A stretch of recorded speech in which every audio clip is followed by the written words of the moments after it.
Alright guys, so it's a Saturday. We had our pour yesterday. So I thought I'd come in and work for a few hours and get some stuff cleaned up, strip some of the forms, maybe do a little bit of saw cutting. And I thought I'd bring you guys along with me because I'm sure there's somebody else out there like me who has nothing better to do on Saturday but work. So here we go.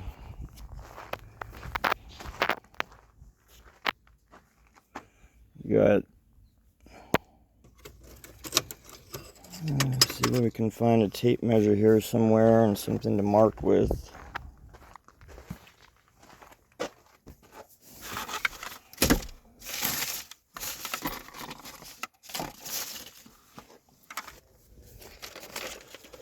Let's see.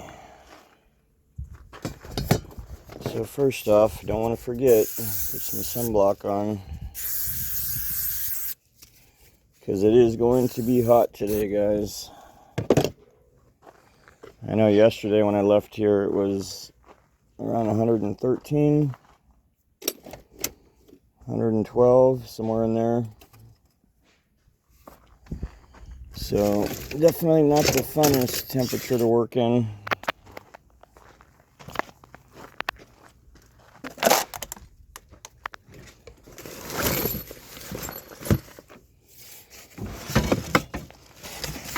One of these days I need to clean out the back of my truck. Got crap everywhere. Here's a tape measure. Let's see if I can find a pencil or a marker somewhere.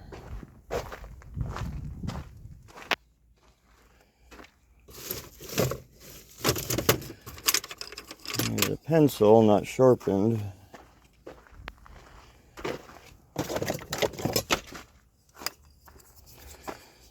I think I found the dullest knife in the world. Let's see what I can do with that. Yeah. It's working so far. Alright. Alright. Okay, good.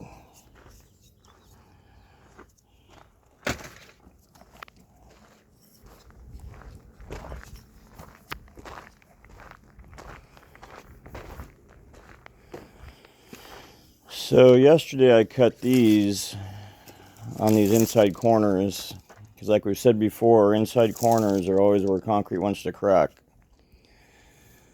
So I was a little concerned, so I cut these yesterday, which is early. Usually we wait till the next day.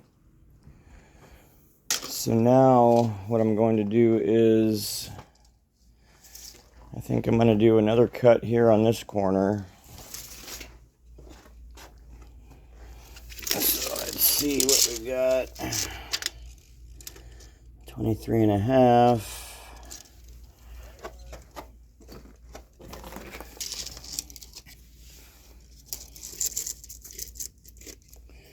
Twenty-three and a half.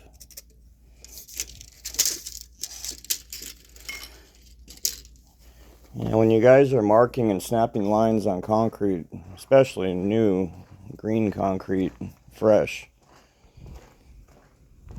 make sure you're using chalk that's not permanent.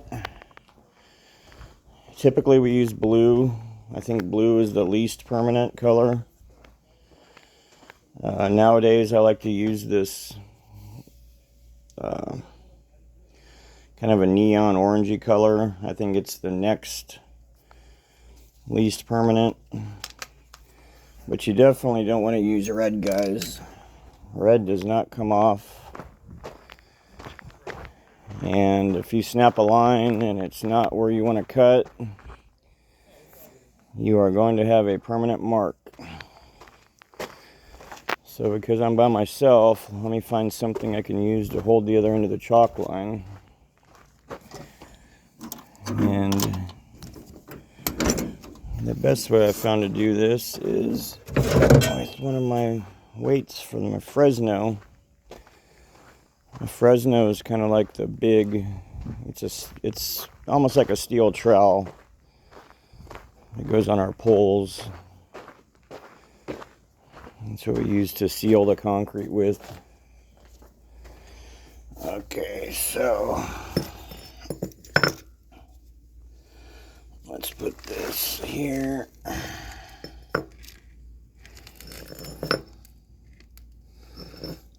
Alright. Okay.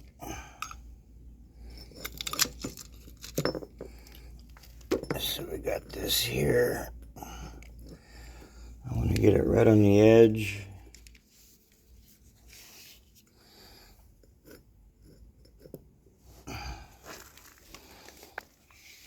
Okay.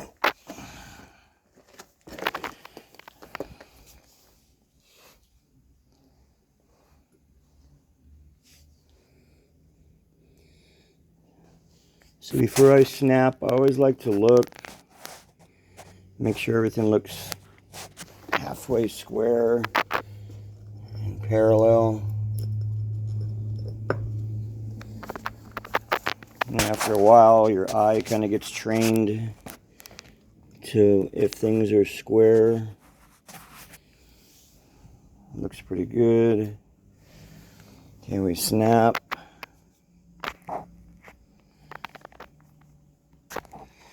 Yeah, so one thing I'll show you, you see my chalk line is a little bit off from the inside edge of the concrete.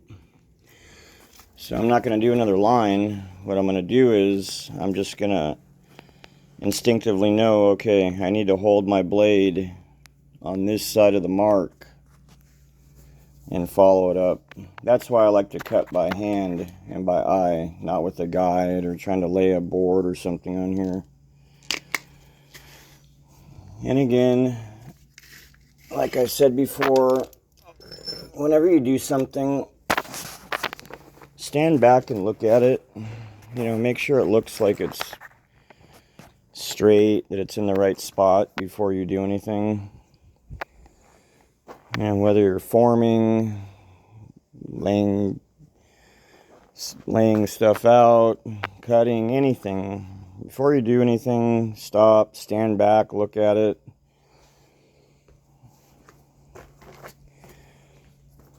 So another thing you guys will notice, I try to use foam as much as I can, especially in all these small spaces. It's so much easier to strip. And we found there's a company here in town that'll cut any size, any shape, different densities. But it makes life so much easier when you need to strip forms that are in tight spots. Or if you need to build things that are weird shapes, weird angles. You know, it's a lot easier to do with foam. Okay. So that's that one. Alright. Now we've got the other side. Okay.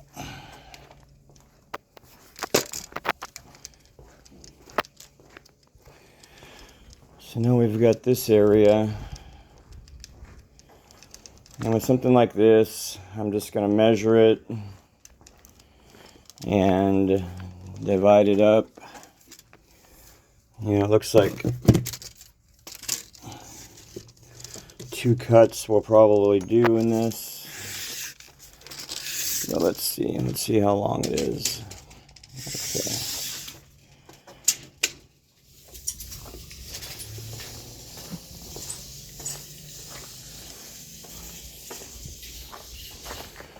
Okay, so 26 foot 2.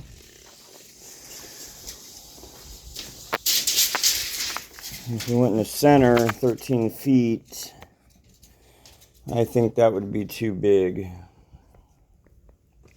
Okay, you know, 13 feet is pretty wide for something like this. And I think it's going to be a lot safer if we do 2 cuts, divide this into 3 sections. Okay, so let's mark this.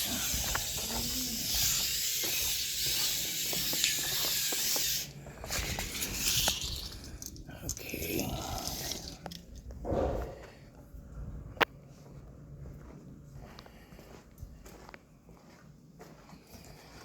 Let's see.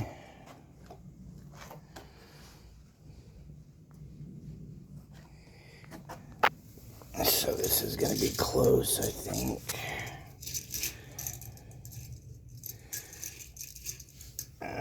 Let's see.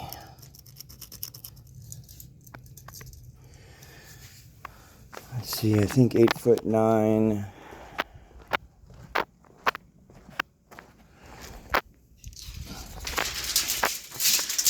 My construction calculator is on my phone, and I don't want to turn off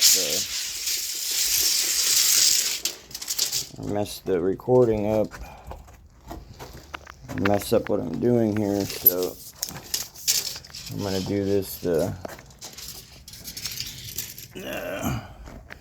dummy way,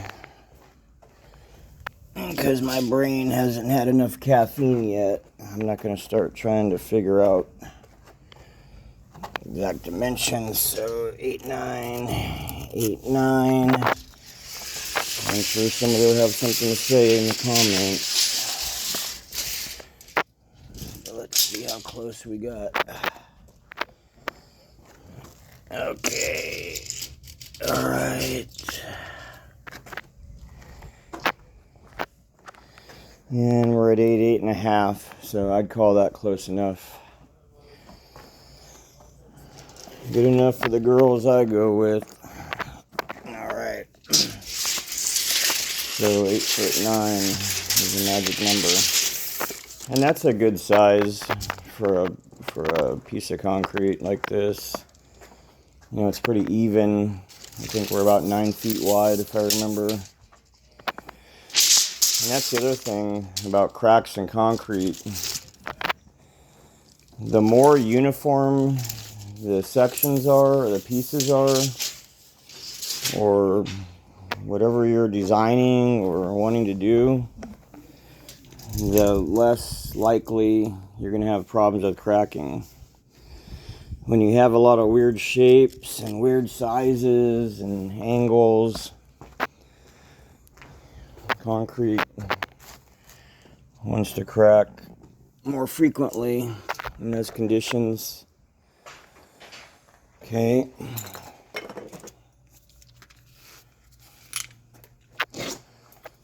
So, luckily I've got a form here I can hook onto. Okay.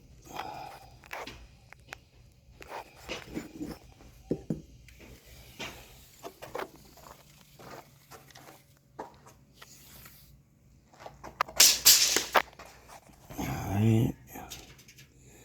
I'm looking at it. It looks pretty square. Okay.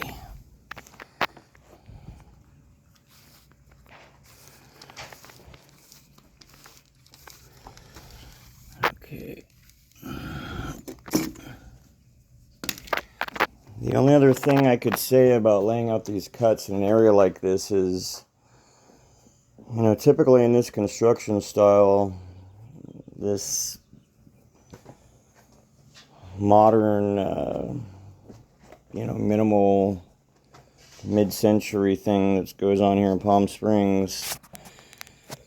Again, the only thing that really matters with what we're doing is the lines. You know, everything has to line up. Everything should be symmetrical. You know, everything needs to look like it makes sense, like it was put there for a reason. So typically when we're cutting and there's openings, architects will have us try to line up the cuts on a, you know, on a frame or on a window mullion near the edge of the opening. Something there where it looks like it makes sense, you know, like it was put there for a reason. Usually I wouldn't want to put a saw cut like this right in front of an opening. One, because especially in the old days when we used to cut joints by hand the same day, deep joints, you know, if it comes out crooked, then there's the owner standing there in the opening every day looking at your crooked joint. You know, and that could drive a person crazy. I know it would drive me nuts. So I usually don't like to put saw cuts or joints, you know, directly in front of an opening or where somebody's going to be standing there looking down it. Now with the saw cuts, it's a lot easier to get them straight. So I'm not so concerned about that. But again, you can see it just doesn't look like it makes sense, right? There's going to be a cut, you know, just in the middle of this piece of glass here. And again, this is why I was saying don't use the permanent chalk. You know, use something that's non-permanent. So let's see if there's another way we can lay this out where we get a decent sized piece that I'm pretty sure is not going to crack. It also looks like it makes sense with what we're doing here with the aesthetic. So let's see, to the center of this, we've got a little over 6 feet. If we came over to this edge,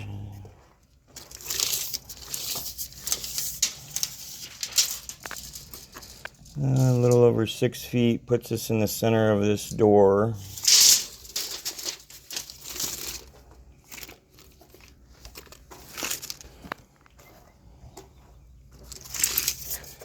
If we moved over to the edge of this opening, looks like we'd have about 10 feet exactly. That's about the max that I would go.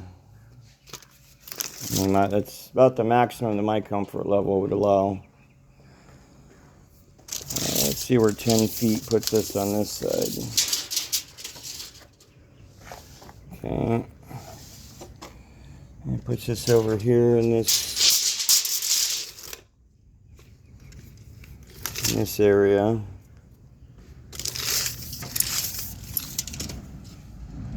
And we have about 6 foot something left over. Decisions. You know, sometimes this is where you'd want to submit an RFI to an architect, you know, or get the owner or somebody involved. You know, but that would take time. And we're here trying to get this done today. So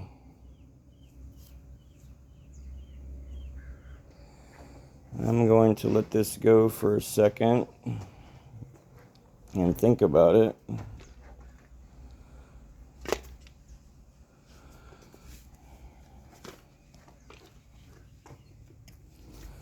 You know, actually, I may just leave it. You know, this isn't a main area. This is a patio that they created over next to the garage. You know, if this was like a main outdoor area, outdoor dining or outdoor kitchen, I would probably put a little more thought, and I might get somebody else involved. But seeing how this is just a kind of random outdoor area, I'm just going to let it be.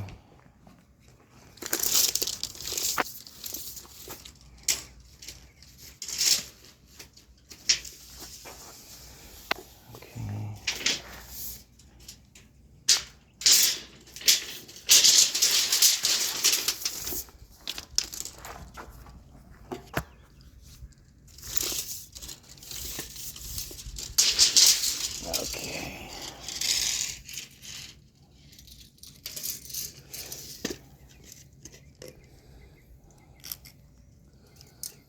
All right.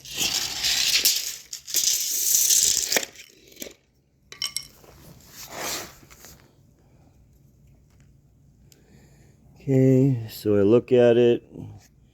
We look square. Snap the line.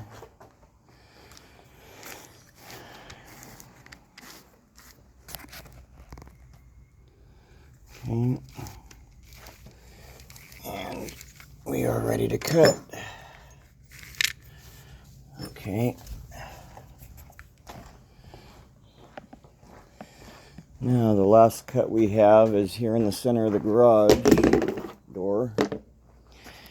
And typically we try to open up the door, locate whatever joint we did in the garage floor, and use those as a guide. This time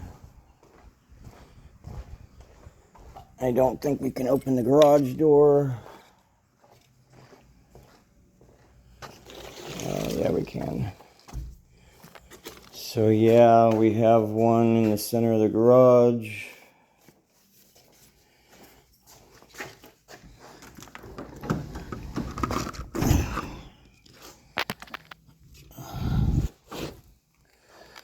I'm going to prop it up with that. Let me go back on the outside and mark this so we know where it is. Okay.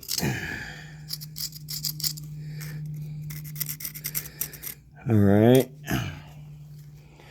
So that is the cut in our garage floor. Now we transferred that out to our pad here. Okay. Let me get my tape measure back. Okay. Now, let's see how center we are. I'm just going to butt into this post. We're really close to 8 feet. I think we're like 8 foot 1/4 inch. This side now. Butt into the post.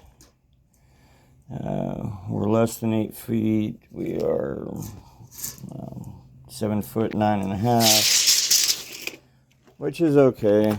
I don't think anybody's really going to notice that it's off center by a few inches. And I think the reason for that is I don't think anything was framed here when we cut the floor. I think we centered it inside the garage, and obviously these garage returns aren't centered. They're different measurements, so there's an offset. So anyhow, okay. So let's snap this one.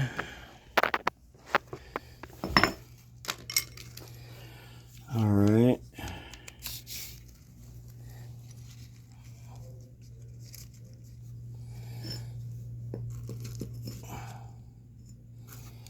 Okay. Now we remember we were 8 foot 1/4 inch off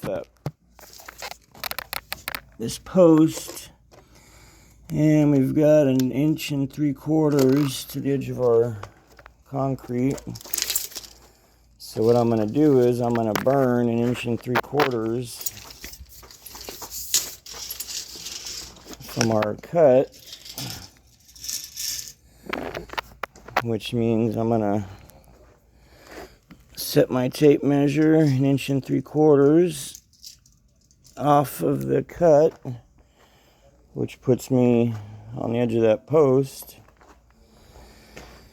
And then we mark the concrete. Okay. And we're good to go. Okay.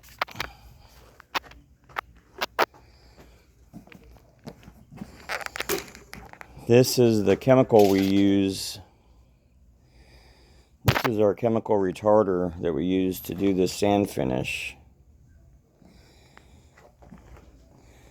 And it's not the brand I started out with, but it's the only brand that I use now. Hey guy, check out this little dude. I love these Roadrunners. They're my favorite. Watch, this guy might jump right up into my truck. They're not shy. Yep, there he goes. He's probably in my truck. Probably going to crap all over my seat. Oh, there he is. That's cool. They're hungry, hot. They'll come and tell you that they want something to drink or eat. These guys love to eat meat. Like little dinosaurs. That's why I like them. They're like dinosaur birds. They're really cool. There was one job I was on a few years ago up in the high desert. I think we were in Yucca Valley. And every day the same roadrunner would come. He'd come jump up on my truck. And he'd actually sit up there on the back of my rack while I sat there and took a little break eating something. And if I threw him down some, piece of hot dog or a piece of whatever I was eating, he'd jump down and grab it, and he'd sit there and have lunch with me. The cool dudes. All right. Enough with the wildlife. There's also bighorn sheep here. Last year when we were here, when we started the house, there was a herd of bighorn sheep that would come down, and they'd be up eating the neighbors' plants up there in the house above us. And that was pretty cool to see them. Especially this time of year. It's so hard for the animals here in the desert to find any food or water. They'll come really close to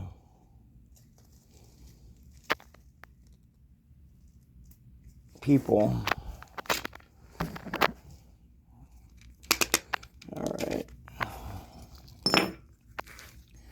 Okay, that's done. Oh, so back to the chemical. So when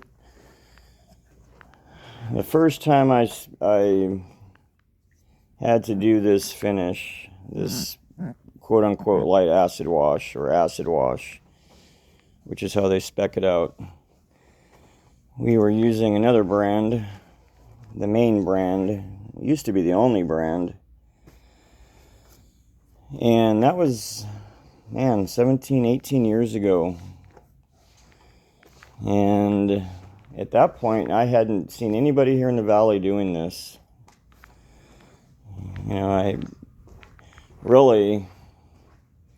Everybody was still trying to do it by hand. They were doing it with sponges, and it was really hard to get anything consistent. When they were deeper finishes, like aggregate finishes, we were still using sugar water and plastic and wire brushes, and it was just a hassle. And it was really hard to get things consistent. And then when I was doing a job and this type of retarder was spec'd out, we tried it and we did it and everybody liked it, and then it started being requested of us more and more. We figured out mixed designs at the concrete plant. We figured out the timing of it, best ways to finish the concrete, best ways to spray, which sprayers to use. There was just all the different variables that took, year after year to figure out to get to the point where we are now. Now everybody's doing it. When we started, we were the only company here in the valley that consistently was doing it. And now this is pretty much all we get requested to do, is these types of finishes, these retarder finishes. Okay, and I wish there had been a way to copyright or patent or something what we had done, our techniques, but that's not how it goes. Now everybody's doing it, and it's become common. And it's driven the price down some, because so many people are doing it now. I don't know about doing it well. I see a lot of jobs that look like crap. And you can tell people don't know what they're doing, but I digress. So, those are our cuts.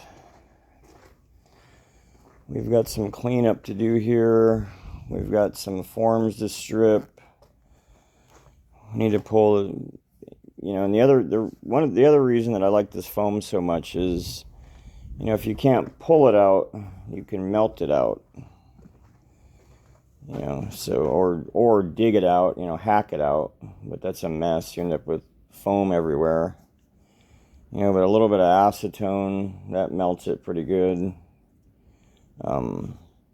You know, if you get in a situation where it doesn't matter, you can even burn it out. But,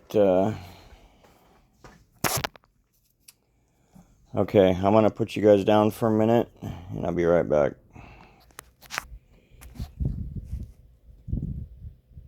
Alright, guys. Back. Had to get a little bit of energy in me.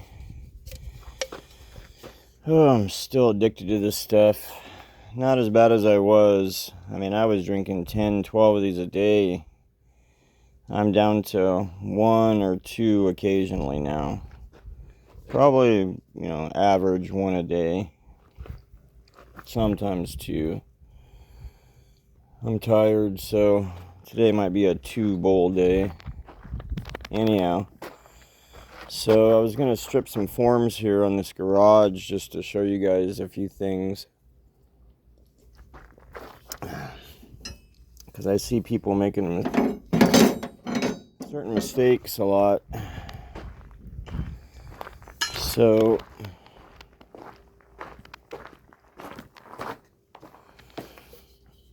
you know, even though you see me walking on this and, you know, I'm moving on it like it's old concrete, it's not. This is still very green. You know, we poured it 24 hours ago.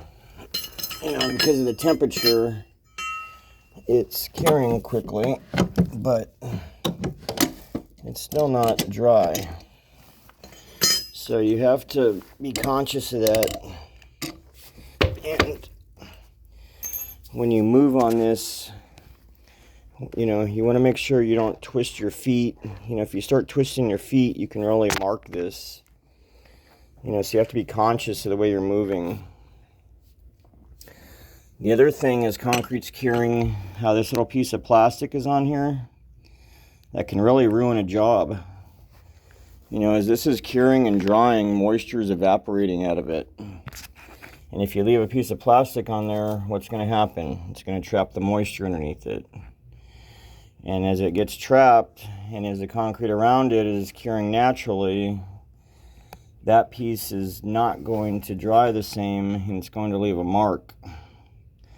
And I've seen many a job ruined because people laid stuff on top of the concrete and it didn't get to cure the same as everything else around it.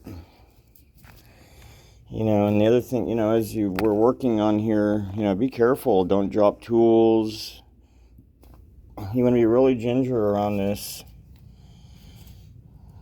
And you don't want to ruin a brand new, beautiful job just because you're in a hurry or you're not paying attention. So you can see that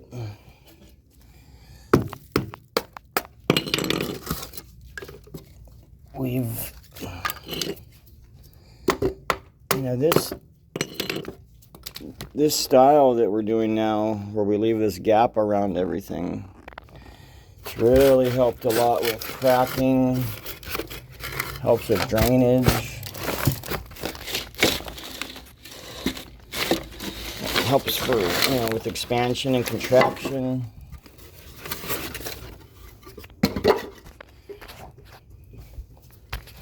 And what they do is they take these gaps, they fill them up with decorative gravel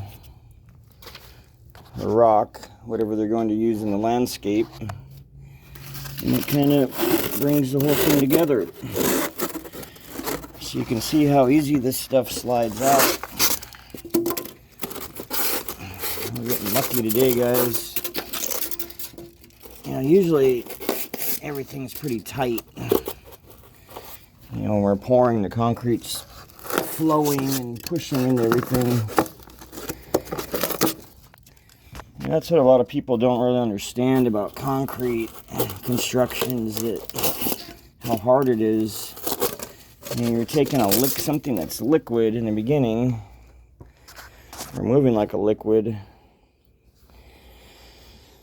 trying to create something that's going to turn into a solid. And everybody expects perfection. It's difficult. With concrete, we only get one chance. It's really hard to fix mistakes. Other trades, they can paint over it. They can unnail it, unscrew it. Take it apart, do it again. Concrete, it's a pain in the butt. If you have to break a job, if you have to cut, jackhammer, remove, haul, dispose, and pour again, you definitely haven't made any money. I can tell you from experience. So you really have to make sure you're ready and that you know what you're doing when you build something out of concrete. So again, carefully.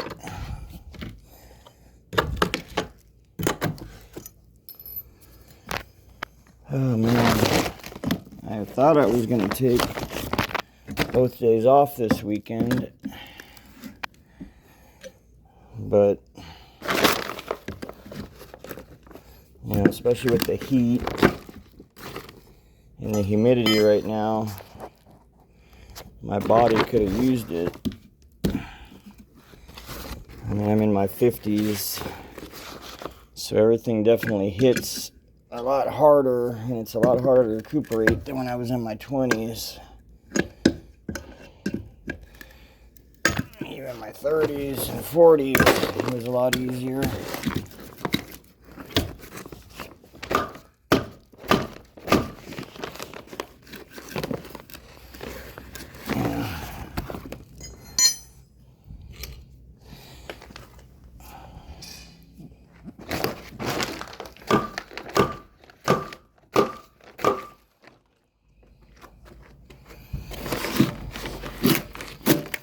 Sometimes things need a little persuasion. But the one mistake I was talking about that I wanted to show you guys was, I see a lot of people wanting to pry against green concrete.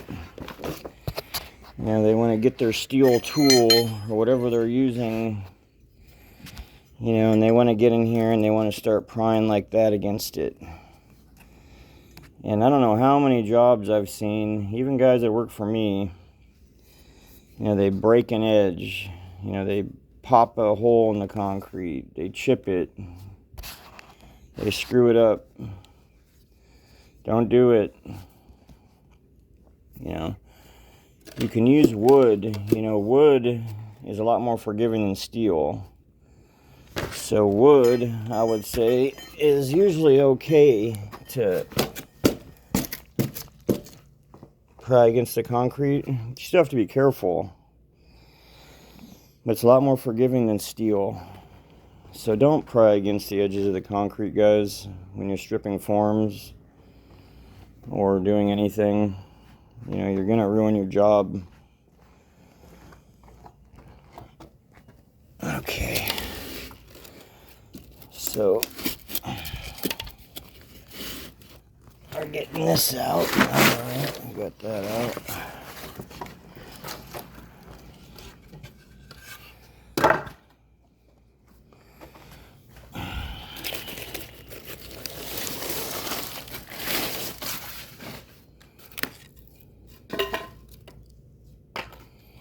Alright. Another tip when you do these spaces, I like to take, these are rolls of butcher paper, and the butcher paper is what I use as a slip sheet on my pools.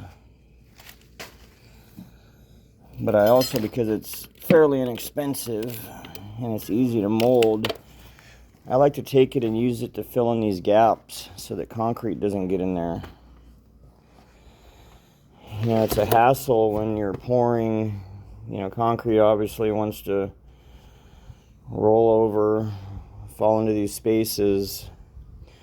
And then when you need to go strip the forms and they're locked in on one side with your concrete work and on the other side with concrete that fell in the space, it's a big hassle. It's a lot easier to take and shove plastic or like this paper in there. And it just makes life a lot easier when you go to strip.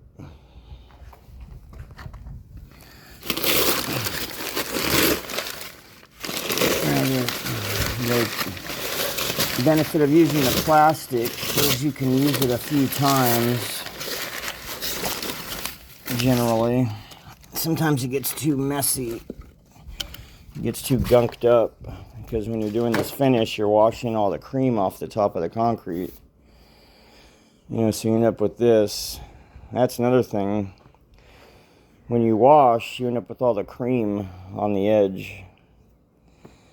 And people just come the next day and they usually just step in it and then they walk all over the concrete. And it's not necessarily that it stains it or anything, but it's just messy. So you should usually try to clean this stuff up. Get a shovel, scrape it up, something, throw some dirt on top of it. It helps. But I see, like here we use plastic.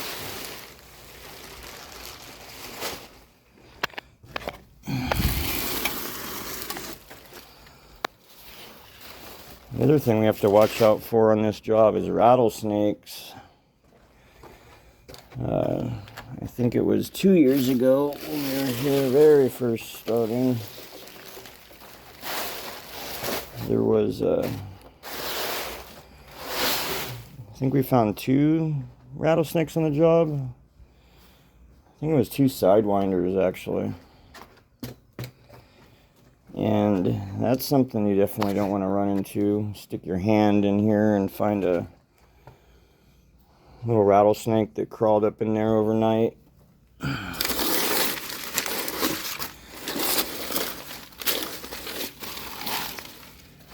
You really need to pay attention when you're at work. It doesn't take much to get complacent, not pay attention, and get hurt. You always need to be paying attention. You always need to make sure your body's in a position where you can move and get out of the way of any danger. That's why, like my dad always taught me, no sitting down on your butt. Especially when you're working. You need to always be up on a knee or up on your feet so you can move, so you can get out of the way of danger or whatever might be coming at you.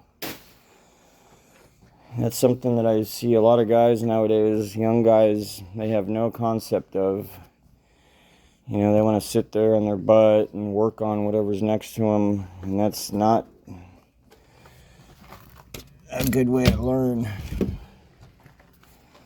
Always make sure you're in a position to get yourself out of the way of danger.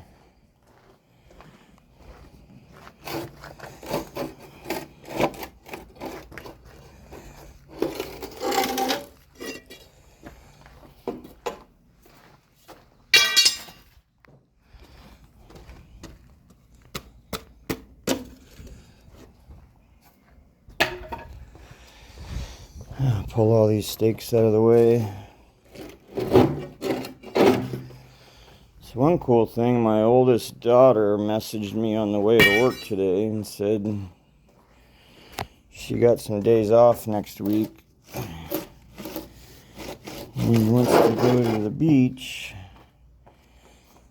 before, I guess, Father's Day is coming up or something. And I think for Father's Day weekend, she wants to go camping, because that's what we did last year. I think last year we went to the beach the weekend before, and it's beach the weekend before Father's Day, and it was camping for 4th of July, her mom's birthday. So that was one cool thing. Something to look forward to. Go hang out at the beach and get out of this heat for a few days. Alright. So we did that. Now we've got, this is what I was saying, I hate having to tear this stuff up because you get all these little pieces of foam. It's impossible to pick them all up by hand. And then you have foam blowing around the job for weeks, months. And the bad thing about it is that it gets into the concrete sometimes. It'll actually float up through the wet concrete. And when you're washing, you'll notice, oh man, there'll be little pieces of foam all on the top of the concrete. Create little defects that you have to patch. So this one is pretty much,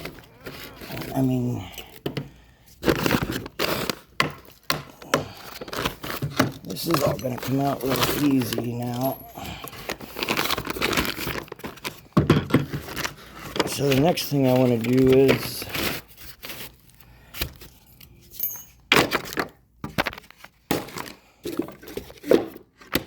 I want to go around to the other side of the job that we already poured, the pool side. And I want to see how much stuff we have to strip back there and clean up.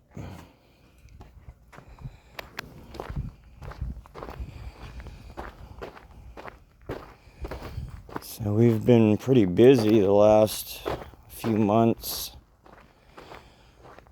So I haven't been able to really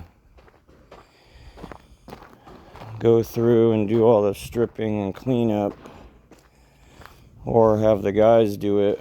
We cut this yesterday. And to be honest, with these pieces, with this pour, we had a lot of problems that day and the day before with the concrete mix. The ready mix batch plant now is part of another new company, and I think they were having problems integrating their systems together, and they're having problems. Seems to me they were having problems with the mix. They told me there wasn't, but I'm the one standing here looking at it, and I can tell you there was. So this is the back side of the house, the pool side. This pool we poured a few weeks ago. We still need to finish stripping the cantilever. So that has to be done.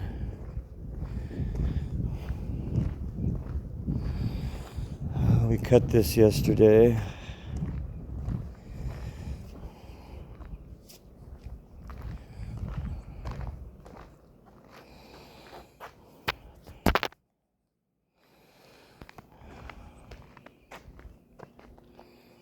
So I want to show you something. Here's a good example. This is what you want. This is the point of the saw cuts. I don't know if you can see the crack right here. But that's the whole point of this. That's the whole point of the saw cutting and putting these joints in. You're getting the concrete to crack where you want it to. So you don't have random cracks in places. You're placing these saw cuts where you think the concrete is most stressed, where it's going to crack. And this time it worked. I don't know if you can see down inside the saw cut, but you can see it cracked, and it cracked all the way down through there. So that's good. That's what we want. Okay. Yeah, we've still got some forms back here and some cleanup to do.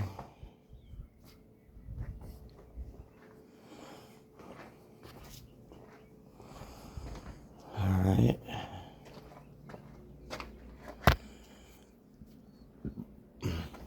Okay. Well,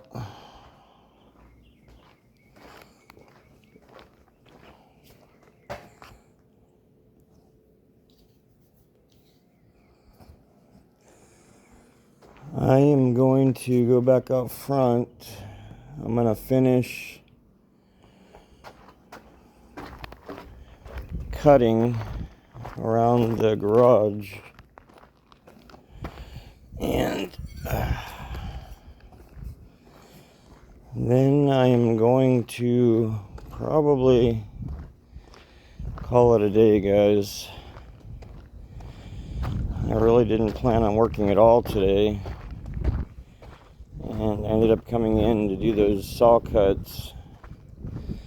But I just wanted to try this out. I got this new little holder for my phone so I could record. I don't really like it. It lets the phone move around too much. I have another one that I ordered. It's kind of like a chest rig thing where you wear it. It's holding your phone in front of your chest. I'm going to try that.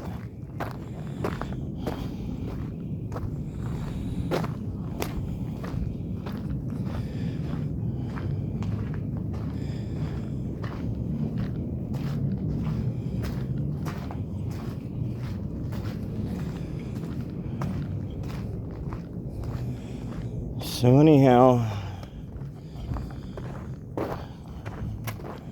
hopefully maybe you guys were able to get something from that